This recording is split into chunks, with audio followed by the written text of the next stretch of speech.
Monsieur le Président, il y a des coups d'État en Afrique, notamment au Sahel. Alors vous êtes arrivé au Gabon en reversant le pouvoir en place. Vous avez toujours dit que c'était différent.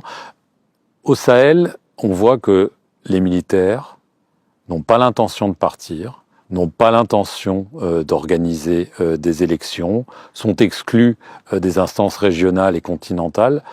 Est-ce que vous leur parlez et qu'est-ce que vous leur dites ?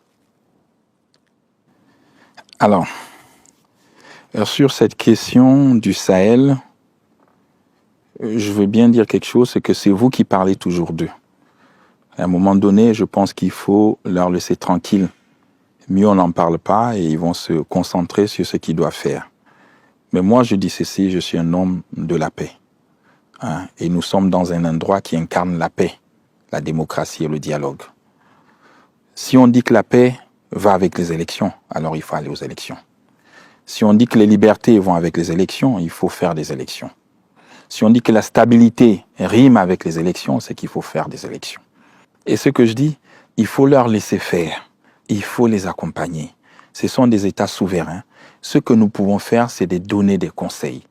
Mais on ne peut pas imposer à un chef d'État, qu'il soit en transition ou pas, il reste un chef d'État de son pays. Donc ne leur imposez rien. Trouvons des modèles, comment les accompagner dans l'apaisement.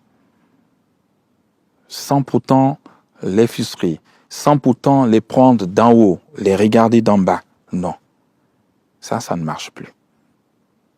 Et je pense que si on se met dans cette voie, les choses vont avancer. On a vu qu'à l'Union africaine, il y a eu un changement de président de commission, il y a eu un changement de secrétaire général de l'Union africaine. C'est des nouveaux visages. Et donc, ils ont pris le dossier en main. Ils sont en train de regarder, ils discutent avec eux. Laissez l'Union africaine discuter, c'est des problèmes africains. Et on trouvera des solutions africaines.